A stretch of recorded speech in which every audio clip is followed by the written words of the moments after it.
ರಾಜ್ ಗೆ ಕೃಷ್ಣನ ಜೊತೆ ನಮ್ಮ ವಂಶಿ ಡೇಟ್ ಫಿಕ್ಸ್ ಆಗಿದೆ. ಕೃಷ್ಣ ವಂಶಿ ಮಾರ್ಚ್ 2ರಿಂದ ರಾತ್ರಿ 9:30ಕ್ಕೆ ನಿಮ್ಮ ಉದಯ ಟಿವಿಯಲ್ಲಿ. ಯಾರ ಜೊತೆ ಮಾತಾಡ್ತಿದ್ದೆ? ಅದ್ಕೆ ಯಾವಾಗ ಬಂದ್ರಿ? ಆಗ್ಲೇ ಬಂದೆಮ್ಮ. ನೀನ್ ಮಾತಾಡಿದೆಲ್ಲ ಕೇಳಿಸ್ಕೊಂಡೆ.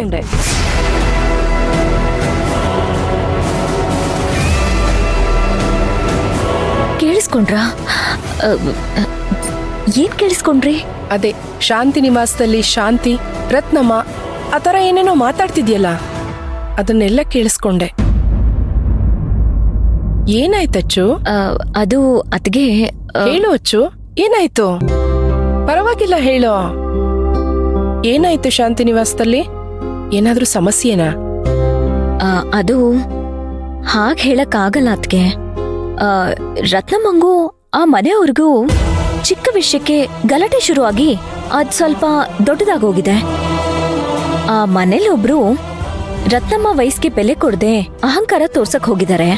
ಮಾತಿಗ್ ಮಾತ್ ಬೆಳ್ದು ರತ್ನಮ್ಮನ್ ಮೇಲೆ ಕೈ ಮಾಡೋದಕ್ ಹೋಗಿದ್ದಾರೆ. ಅದಕ್ಕೆ ಆ ವಿಷಯದ ಬಗ್ಗೆ ಎಲ್ರಿಗೂ ಬೇಜಾರಾಗಿದೆ. ನಾನು ರತ್ನಮ್ಮನ್ ಹತ್ರ ಅದನ್ನೇ ಹೇಳಿ ಸಮಾಧಾನ ಮಾಡ್ತಿದ್ದೆ. ರತ್ನಮ್ಮನ್ ಮೇಲೆ ಕೈ ಮಾಡಕ್ ಹೋಗಿದ್ರ? ಆ ಮನೆಲ ಯಾರದು ಅಚ್ಚು? ಯಾರಿಗಷ್ಟು ದುರಹಂಕಾರ ಇರೋದು ಆ ಮನೆಯಲ್ಲಿ? ಏನಂತ ಹೇಳೋದು ಅದ್ಕೆಗೆ? ಯಾಕಚ್ಚು, ಯಾಕಷ್ಟೊಂದು ಯೋಚನೆ ಮಾಡ್ತಿದ್ಯಾ? ಯಾರದು? ಸರಿ ಬಿಡಿ ಅದ್ಕೆ, ಇವಾಗ ಯಾಕದಲ್ಲ, ಆಮೇಲೆ ಮಾತಾಡೋಣ. ಸರಿ, ನಿಂಗೆ ಇಷ್ಟ ಇಲ್ಲ ಅಂದ್ರೆ ಹೇಳೋದ್ ಬೇಡ ಬಿಡು. ನಾನ್ ನಿಮ್ಮ ಅಣ್ಣನ ಹತ್ರ ಮಾತಾಡು ಅನ್ನಲ್ಲ, ಮಾತಾಡದ್ಯಾ? ಅದು ಅದ್ಕೆ ಅಣ್ಣನ ಕೂರಿಸ್ಕೊಂಡು ನಾನು ಇನ್ನೂ ತುಂಬಾ ವಿಷಯಗಳನ್ನ ಮಾತಾಡ್ಬೇಕು. ನನ್ ಮನ್ಸಲ್ಲಿರೋ ವಿಷಯಗಳನ್ನೆಲ್ಲ ಹೇಳ್ಬೇಕು, ನಿಜ ಹೇಳ್ಬೇಕು.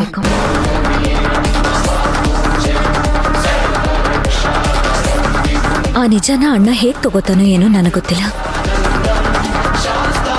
ಅವನ್ ಹೇಗಾದ್ರೂ ತಗೊಳ್ಳಿ, ನಾನು ಅದನ್ನೇ ಹೇಳಲೇಬೇಕು. ಅಚ್ಚು, ಏನದು? ಯಾವ ನಿಜ ಹೇಳ್ಬೇಕು ನೀನು? ಅದ್ಗೆ ನೀವೇನ್ ಹೀಗೆಲ್ಲ ಪ್ರಶ್ನೆ ಕೇಳ್ತಿದ್ದೀರಾ? ಅವ್ನ್ ಮಾಡ್ತಿರೋ ನಿಜನ ನಾವ್ ಹೇಳ್ಬೇಕಲ್ವಾ? ಅವ್ನ್ ಮಾಡ್ತಿರೋ ತಪ್ಪನ್ನು ಬಿಡಿಸಿ ಹೇಳ್ಬೇಕಲ್ವಾ ಅದ್ಕೆ? ಇಲ್ಲ ಅಂದ್ರೆ ಅಷ್ಟೇ, ಬಿಟ್ರೆ ಗಲಾಟೆ ಮಾಡ್ತಾನೆ ಇರ್ತಾನ ಅವನು.